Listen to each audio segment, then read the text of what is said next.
প্রিয় দ্বাদশ শ্রেণীর বন্ধুরা, আমি উবাইদুর রহমান। আমাদের YouTube channel Rahman academy YouTube চ্যানেলে সবাইকে স্বাগত। আজ আমি তোমাদের জন্য একটি ভীষণ গুরুত্বপূর্ণ ক্লাস নিয়ে উপস্থিত হয়েছি। ক্লাসটি হচ্ছে বুলীয় ভাষ্য ও ভেনচিত্র। কিভাবে বুলীয় ভাষ্য ও ভেনচিত্র নির্ণয় করা হয় তার সহজ সরল কৌশলটি তোমাদের সামনে আজ তুলে ধরবো এবং যে কোনো সমস্যার সমাধান আজকে করে দেবো।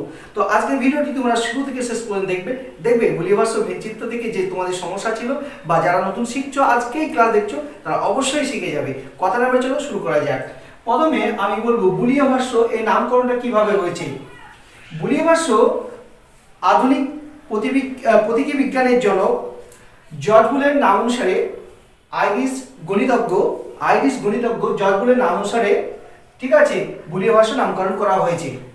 আর ভেনচিত্র নাম করা হয়েছে 19 শতাব্দীর ইংরেজ গণিতজ্ঞ ও তর্কবিজ্ঞানী জন ভেনের নাম অনুসারে ভেনচিত্র নামকরণটি হয়েছে। তো বুলীয় ভাষ্য জর্জ বুলের নাম অনুসারে আর ভেনচিত্র জন ভেনের নাম অনুসারে।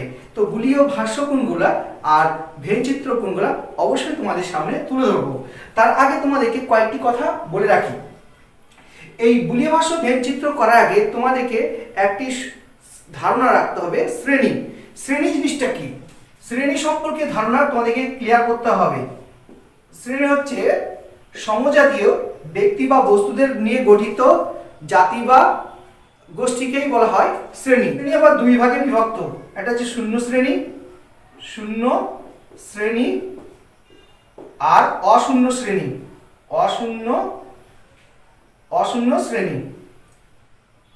তাহলে আমাদেরকে শূন্য শ্রেণী কাকে বলে জানতে হবে।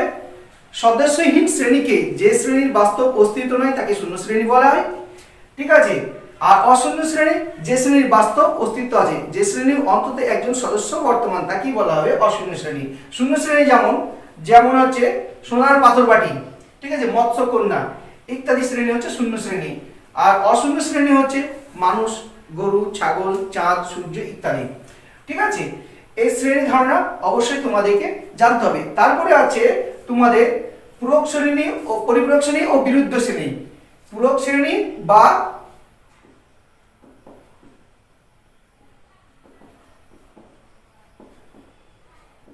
মূল শ্রেণী, বিরুদ্ধ শ্রেণী কি পরিপূরক শ্রেণী বলা হয়। তাহলে পরিপূরক শ্রেণী কাকে বলা হয়, মূল শ্রেণীর বিরুদ্ধ শ্রেণী কি পরিপূরক শ্রেণী বা পূরক শ্রেণী বলা হয়। মূল শ্রেণী বিরুদ্ধ শ্রেণী কেমন, মূল শ্রেণীর বিরুদ্ধ শ্রেণী হচ্ছে মানুষ, এটা হচ্ছে মূল শ্রেণী। এর বিরুদ্ধ শ্রেণী হচ্ছে মানুষ।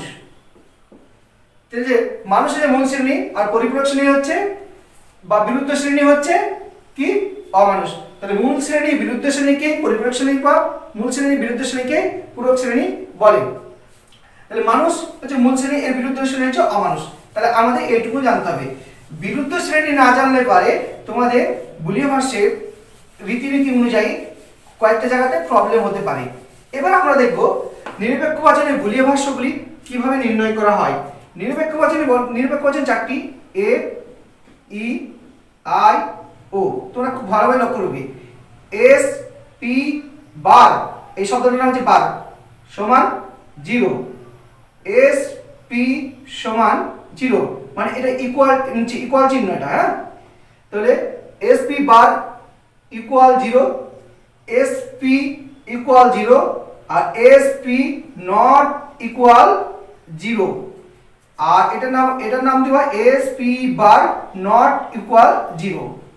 এবার তোমাদেরকে আমি বুঝিয়ে দিই যে সামান্য বচন দুটি হচ্ছে শূন্য শ্রেণী আর এই দুটো হচ্ছে বিশেষ বচন দুটি হচ্ছে অশূন্য শ্রেণী।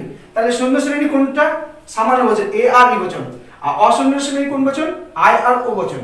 এবার দেখো এই যে সমীকরণ চিহ্ন, সমীকরণ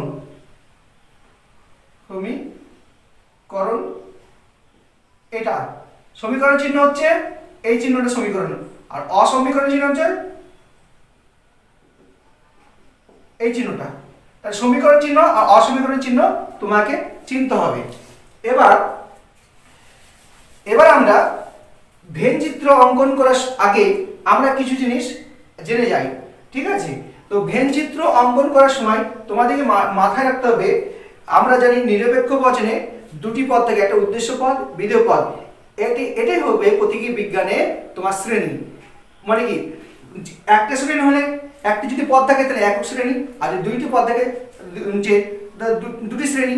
তো যাই হোক তোমাদেরকে বুঝাই, যেমন চাঁদ একটি শ্রেণী, ঠিক আছে, হাতি আছে একটি শ্রেণী। আমি যখন সকল মানুষের মরণশীল, এখানে মানুষ একটা শ্রেণী, মানুষ একটা শ্রেণী, তো দুটো শ্রেণী এখানে দাঁড়াচ্ছে।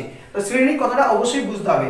এবার আমরা এই যে এই বুলিয় ভাষ্য থেকে ভেন চিত্রে কিভাবে কনভার্ট করব, তার আগে তোমাদেরকে আমি একটা ধারণা দিই। দেখো s ইকুয়াল 0 এর মানে হচ্ছে শূন্য শ্রেণী। আমি কথা বোঝাতেছি, একটা শ্রেণী আছে, তাহলে আমি একটা ভেন অঙ্কন করব, এর নাম দেব s, আর এর বাইরে নাম দেব s বার। তাহলে এবার শূন্য মানে আমি ছায়াবৃত্ত অঙ্কন করতে হবে, ছায়া চিহ্ন অঙ্কন করতে হবে। তাহলে এ বা শূন্য শ্রেণীতে কি করব আমরা, ছায়াবৃত্ত অঙ্কন করব। শূন্য শ্রেণীতে কি করব আমরা, ছায়া বৃত্ত অঙ্কন করব। তাহলে আমরা শূন্য শ্রেণীতে কি অঙ্কন করব, ছায়াবৃত্ত, এই অঙ্কনটা করব। আর অশূন্য শ্রেণীতে আমরা যদি এরকম হয় s নট ইকুয়াল টু 0, তাহলে কি হবে, আমরা একটা শ্রেণী লিখব, নাম দেব s, আর এই বাইরে দেব আমরা s বার শ্রেণী, আমরা এখানে ক্রস চিহ্ন দেব। তাহলে অশূন্য শ্রেণীতে যে চিহ্নটা ব্যবহার হবে সেটা হবে ক্রস চিহ্ন। তাহলে আমরা অশূন্য শ্রেণীতে কি ব্যবহার করব, এই। তাহলে আই বচন বা ও বচনে আমরা ক্রস চিহ্ন ব্যবহার করব, এ বচনে আর ই বচনে আমরা ছায়াবৃত্ত অঙ্কন করব। তাহলে আমরা খুব তাড়াতাড়ি এখানে আমরা ভেন চিত্রটা নির্ণয় করতে পারবো। দেখো এখানে দুটো শ্রেণী আছে, একটা এস একটা পি শ্রেণী। তাহলে আমরা একটা নাম দিলাম এস শ্রেণী, এর নাম দিলাম পি শ্রেণী, এস পি লাগালাম। তারপরে এখানে দেব এই চিহ্ন করে নেব, দুটি পরস্পরচ্ছেদী বৃত্ত অঙ্কন করলে চারটি অংশ পাওয়া যাবে। দেখো এখানে পি নাই, এখানে এস পি দুজনেই আছে, এখানে এস নাই পি আছে, আর এই বাইরের অংশটাতে কি নাই, এসও নাই পিও না, তার জন্য বা চিহ্ন যে থাকবে তার শুনুন। এবার আমরা এই ছায়াবৃত্ত কিভাবে অঙ্কন করব, যার মাথায় বার চিহ্ন রয়েছে, এখানে পি এর মাথায় বার চিহ্ন রয়েছে, সে সম্পূর্ণ ফাঁকা থাকবে, মানে পিটা সম্পূর্ণ একদম ফাঁকা থাকবে, বাকি অংশে ছায়াবৃত্ত হবে। তাহলে দেখো খুব সহজে আমরা বুঝতে পারছি কোথায় ছায়াবৃত্ত হলো। ওকে, তারপরে দ্বিতীয়ত দেখো, তাহলে দেখো ই বচনে আমরা দুটো শ্রেণী দিচ্ছি, একটা এস একটা পি শ্রেণী। আমরা এস শ্রেণী নাম দেবো এস, আর এই শ্রেণীর পরস্পরচ্ছেদী বৃত্ত অঙ্কন করবো, এর নাম দেবো পি। তা আমরা এখানে চারটে অংশ পেয়েছিলাম, আর আমি চারটে অংশ দেখাচ্ছি না। এবার আমরা দেখব যে এখানে সমান 0 আছে কোন অংশে, এসপি সমান 0, তাহলে আমরা এই অংশটাতে আমরা ছায়াবৃত্ত অঙ্কন করব, এসপি অংশে ছায়াবৃত্ত অঙ্কন করব, এসপি অংশে আমরা ছায়াবৃত্ত করব, ই বচনে এসপি অংশে ছায়াবৃত্ত করতে হবে। এবার আই বচনে দেখো কি আছে, আই বচনে দুটো পদ আছে, দুটো শ্রেণী আছে, নাম দেবো আমরা এরকম, আর আমরা এসপি অংশে ক্রস চিহ্ন দেবো। আই বচনে আমরা ক্রস চিহ্ন ব্যবহার করব, আর ও বচনে আমরা ক্রস চিহ্ন ব্যবহার করব। আর ও বচনে দেখো, ও বচনে পরস্পরচ্ছেদী দুটো বৃত্ত অঙ্কন করব, নাম দেবো এস পি। এবার পি বাদ দিয়ে এস এর ঘরে ক্রস চিহ্ন দিতে হবে, এস এর ঘরে আমি ক্রস চিহ্ন দিয়ে দিলাম। তাহলে এটা খুব সহজে আমরা মানে নিরপেক্ষ বচনে বুলিয় ভাষ্য আমরা অঙ্কন করলাম। ঠিক আছে, যেহেতু এই জন ভেন এই বৃত্তগুলি অঙ্কন করেছে, এই বৃত্তগুলিকে অঙ্কন করেছে, তাই তার নাম দিয়েছে ভেন চিত্র। তাহলে আমরা এখানে ভেন বলে উল্লেখ করে থাকি। এবার আমরা দেখো এই যে সূত্রটা, এই সূত্রটা যদি তোমার মুখস্থ থাকে, তোমার এই সূত্রটা মুখস্থ থাকলে যে কোনো প্রশ্ন উত্তর তুমি সহজেই করতে পারবে। এই সূত্র আবার কখনো কখনো পরিবর্তিত হতে পারে। যেমন একটা উদাহরণ দিই তোমাদেরকে, আমি যখন বচন থেকে আমি যখন সূত্র প্রয়োগ করব, তখন এই সূত্র কিছু কিছু জায়গাতে পরিবর্তন হয়, ভেন চিত্র পরিবর্তন হবে। তার একটা উদাহরণ তোমাদের দেখাই। আমি বললাম সকল অ এস হয় পি। তাহলে এটা যখন নিরপেক্ষ বচন আমরা করবো, তাহলে এটা এ বচন হবে, এ বচনে আমরা সূত্র জানি, এ বচনে S P bar equal to 0। কিন্তু এখানে দেখো, এখানে এস এ অ শব্দ আছে, অ শব্দের জন্য তোমাকে বিরুদ্ধ শ্রেণীর জন্য মূল শ্রেণী এস হচ্ছে মূল শ্রেণী, তার বিরুদ্ধ শ্রেণীর জন্য তোমাকে বার চিহ্ন ব্যবহার করতে হবে। তাহলে এর দেখো বুলিয় ভাষাটা পাল্টে গেল, এই বচন অথচ বুলিয় ভাষাটা পাল্টে গেল, কিন্তু এবার ভেন চিত্র পাল্টে যাবে। কিভাবে দেখো, এর ভেন চিত্র কিভাবে পাল্টাবে তোমরা এগুলো দেখে নাও। এর নাম এস, এর নাম P, S P bar, S P, S bar P, S bar P বার। এবার তাহলে আমরা ভেন চিত্র কোথায় অঙ্কন করব, মানে কি আমার ছায়াবৃত্ত কোথায় করব, তাহলে এসপি এর বাইরের অংশ ছায়াবৃত্ত করতে হবে। এসপি সম্পূর্ণ ফাঁকা থাকবে, এসপি ফাঁকা থাকার পরে যে অংশটা থাকছে সেই অংশটাকে আমরা ছায়াবৃত্ত অঙ্কন করব। তাহলে বোঝা গেল, তো বলে বুঝতে পারো তোমরা কখন এই নিয়মটি পরিবর্তন হচ্ছে, যখন বাক্য থেকে আমরা বচন করছি, বচন করার পরে যখন বুলিয় ভাষ্য অঙ্কন করব, বুলিয় ভাষ্য থেকে যখন ভেন চিত্র অঙ্কন করব, তখন এটা পরিবর্তিত হবে। কোনো হাতি নয় অঘোড়া। এই ক্ষেত্রে আমরা দেখতে পাচ্ছি এটা ই বচন আছে, এটা উদ্দেশ্য পদ, এটা হচ্ছে বিধেয় পদ। তাহলে আমরা কি লিখবো, এটা ই বচন, উদ্দেশ্য পদ এস আর বিধেয় পদ পি। তাহলে আমরা কি লিখবো, এস পি সমান 0। আমরা ই বচনের সূত্র জানি, এস পি সমান 0। এবার এখানে প্রশ্ন হলো যে দেখো এখানে বিরুদ্ধ, ঘোড়ার বিরুদ্ধ পদ হচ্ছে অঘোড়া। তাহলে অঘোড়ার জন্য আমাকে বার চিহ্ন ব্যবহার করতে হবে পি পদে। তাহলে এর ভেন চিত্রটা পরিবর্তন হবে। ভেন চিত্র কিভাবে পরিবর্তন হবে একবার দেখে নাও, এস পি। এবার কার মাথায় মানে কি বার চিহ্ন আছে, পি এর মাথায় বার চিহ্ন, পি সম্পূর্ণ ফাঁকা থাকবে। তাহলে পি অংশটা সম্পূর্ণ ফাঁকা থাকলে পরে তোমরা কিভাবে নিবে, পিটাকে ফাঁকা দিয়ে সম্পূর্ণ ফাঁকা থাকবে, সম্পূর্ণ ফাঁকা থাকবে বা সাদা থাকবে, তারপরে অংশে তোমাকে ছায়াবৃত্ত অঙ্কন করতে হবে। এইভাবে দেখো ই বচনটা পরিবর্তন। তাহলে আমাদেরকে বিরুদ্ধ শ্রেণী বা পরিপূরক শ্রেণী অবশ্যই জানতে হবে, বিরুদ্ধ পদ বা বিরুদ্ধ শ্রেণী অবশ্যই জানতে হবে। না জানলে পরে তোমরা করতে পারবে না, এই যে ভেন চিত্র কিভাবে অঙ্কন করছি সেটা পারবে না। তাহলে এবার আমাদের প্রশ্ন তোমাদের যে এ বচনে বিধেয় পদে বার চিহ্ন কেন, ও বচনে বিধেয় পদে বার চিহ্ন কেন, এই প্রশ্নের উত্তর আমি তোমাদের পরবর্তী ভিডিওতে দিব, বিস্তারিত আলোচনা করব। আজকে তোমাদের শুধু মানে কি আজকে জানিয়ে দেবো কিভাবে অঙ্কন প্রণালী করতে হয়। আমরা পরবর্তীতে ভিডিওতে একটা স্টেপে আমরা কি আলোচনা করব, এটা কেন হচ্ছে, কিসের জন্য হচ্ছে তা নিয়ে বিস্তারিত আলোচনা করব। ওকে, এবার আমরা নিরপেক্ষ বচন থেকে আমরা কিভাবে ভেন চিত্র অঙ্কন করছি তোমরা অবশ্যই বুঝতে পারছো। এবার দেখো আমি একটা বুলিয়ান ভাষ্য লিখলাম, বুলিয়ান ভাষ্যের নাম দিলে S bar P bar not equal to 0। এবার ভেন চিত্র কেমন হবে, তাহলে আমরা দুটো শ্রেণী অঙ্কন করে ফেলবো, এখানে এস আর একটা পি।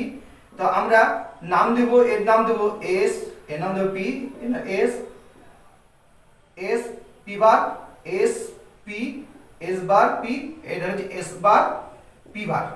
এবার এই এস বার পি বার অংশে একটা ক্রস চিহ্ন দেবো, তাহলে আমাদের এটা অঙ্কন প্রণালী খুব সহজে হয়ে গেল। এবার আমরা একটা উদাহরণ নিই, কোন কোন ফুল নয় লাল, হাইফেন লিখেছেন। দেখো এটা অবশ্যই দেখতে পাচ্ছ তোমরা, ও বচন এটা আছে, ও বচনে এটা উদ্দেশ্য আর এটা হচ্ছে বিধেয়, এটা নাম এস, এটা নাম পি, এটা ও বচন আছে। তাহলে বুলিয়ান ভাষাটা ও বচন হচ্ছে S P not equal to 0। এখানে বার চিহ্ন হবে কারণ ও বচনের বিধেয় পদে বার চিহ্ন থাকে, তাহলে আমরা সূত্রে বার চিহ্ন বসিয়ে দিয়েছি। এবার প্রশ্ন দেখো এখানে যে অলাল শব্দটা আছে তার বিরুদ্ধ পদ আছে, মানে লালের বিরুদ্ধ পদ আছে, তার জন্য আমাদের কি করতে হবে, এখানে একটা আবার বার চিহ্ন দেবো। এই বার চিহ্ন দিলে তোমাদের উঠে যাবে বার চিহ্নটা, কি হবে এস পি নট ইকুয়াল 0। তাহলে এর ভেন চিত্র কেমন হবে দেখো, এর ভেন চিত্র দেখো ও বচন অথচ ভেন চিত্রটি পাল্টে যাচ্ছে কেমন, দেখো এস পি। তাহলে আমরা এস পি অংশে ক্রস চিহ্ন দিব, কারণ ও বচন বা আই বচনে আমরা ক্রস চিহ্ন ব্যবহার করব, ও বচন বা আই বচনে ক্রস চিহ্ন ব্যবহার করব। অবশ্য কথাগুলো বুঝতে পারছো তোমরা, খুব সহজ সরল ভাষায় বলছি তোমাদেরকে। এবার আরেকটা জিনিস তোমরা লক্ষ্য করো, তাহলে তোমরা আরো সহজে এগুলোর প্রয়োগটা করতে পারবে।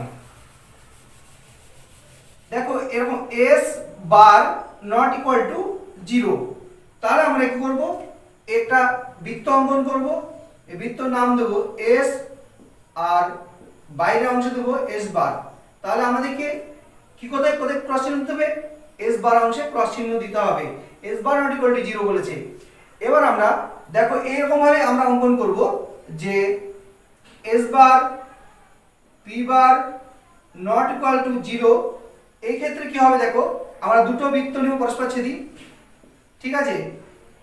তাহলে এস বার পি বার অংশে আমরা কি করব, আমরা ক্রস চিহ্ন দেব, এই বাইরের অংশটা হচ্ছে এস বার পি বার অংশ। এইভাবে আমরা ধারাবাহিকভাবে আমরা বুলিয়ান ভাষ্য থেকে ভেন চিত্রে কনভার্ট করতে পারবো। এবার প্রশ্ন হলো তোমাদের যে কিভাবে পরিবর্তিত হচ্ছে বাক্য থেকে যখন আমরা বচন করছি, বচন থেকে কিভাবে বুলিয়ান ভাষ্য এবং ভেন চিত্র পরিবর্তন হচ্ছে তার একটা দৃষ্টান্ত দেখে নাও। আমি তোমাদেরকে বললাম এ বচন হচ্ছে সকল মানুষ হয় মরণশীল।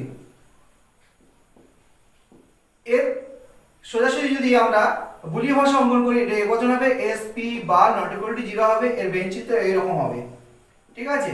এর ভেন চিত্র পি বাদ দিয়ে এস এর ঘরে ছায়াবৃত্ত অঙ্কন করতে হবে। এবার এটাকে পরিবর্তন কখন হয়েছে দেখো, আবার এমন লিখলাম সকল মানুষ হয় অ হাইফেন মরণশীল। দেখো এটাও এ বচন, এটা এস পদ আর এটা হচ্ছে পি পদ, not equal to 0, SP equal to 0। আর আমরা জানি এ বচনের বিধেয় পদে পি বচনে পি এ বার চিহ্ন হয়। এবার অমরণশীল আছে, এটা যেহেতু অমরণশীলের মাথাতে আবার কি দেওয়া আছে, অ চিহ্ন আছে, তাহলে আবার বার হবে। তাহলে আমরা জানি নিয়ম অনুযায়ী এ বচনে বার চিহ্ন হয় বিধেয় পদে, এবং বাক্যতে যদি বিরুদ্ধ পদ থাকে, অযুক্ত পদ থাকে, তাহলে আবার সেটা উঠে যাবে, ডাবল বার হলে উঠে যাবে। তাহলে কি রকম হবে, এস পি ইকুয়াল টু 0, এর ভেন চিত্র এইরকম হবে। তাহলে আমরা কোথায় অঙ্কন করব, ছায়াবৃত্তটা এসপি অংশে ছায়াবৃত্ত অঙ্কন করব। ঠিক আছে, আবার দেখো আই বচনে কোন কোন অ ফুল হয় লাল। দেখো এটা আই বচন আছে, এটা হচ্ছে এস পদ আর এটা হচ্ছে পি পদ। এবার আমরা জানি আই বচন S P not equal to 0, কিন্তু দেখো এই যে এস পদে অ শব্দ আছে, অ শব্দের জন্য বার চিহ্ন হবে। এর ভেন চিত্র অঙ্কন করলে এইরকম হবে দাঁড়াবে ভেন চিত্রটা, এর নাম এস এর নাম পি। এবার এস বাদ দিয়ে এস সম্পূর্ণ বাদ দিতে হবে, যার মধ্যে বাদ থাকবে তাকে সম্পূর্ণ বাদ দিতে হবে। তাহলে আমি এসটাকে বাদ দিয়ে দিলাম, পি এর ঘরে আমি ক্রস চিহ্ন দিলাম। এইভাবে আমাদেরকে কি করতে হবে, বুলিয় ভাষা থেকে ভেন চিত্রে কনভার্ট করতে হবে। আশা করি তোমরা এই অংশটুকু বুঝতে পেরেছো। আবার আমি পরবর্তী ভিডিওতে তোমাদের বিস্তারিত আলোচনা করব পরবর্তী অংশটুকু। তো আজকে যেহেতু ভিডিওটি অনেক লম্বা হয়ে যাচ্ছে, তার জন্য এখানেই শেষ করছি। ভিডিওটি কেমন লাগলো অবশ্যই কমেন্ট বক্সে জানাবে, এবং কোথাও বুঝতে পারোনি তা অবশ্যই কমেন্ট বক্সে অবশ্যই লিখবে। আর তোমার চ্যানেলটিতে প্রথম হয়ে থাকো অবশ্যই চ্যানেলটিকে সাবস্ক্রাইব করে বেল আইকন টাচ করবে এবং নোটিফিকেশন অন করে রাখবে। এইভাবে তোমাদের নিত্য নতুন ভিডিও আমি তোমাদের সামনে হাজির করব। আজকে ভিডিও এখানে শেষ করছি। ভালো থেকো, সুস্থ থেকো, নিজের প্রতি খেয়াল রেখো। ধন্যবাদ।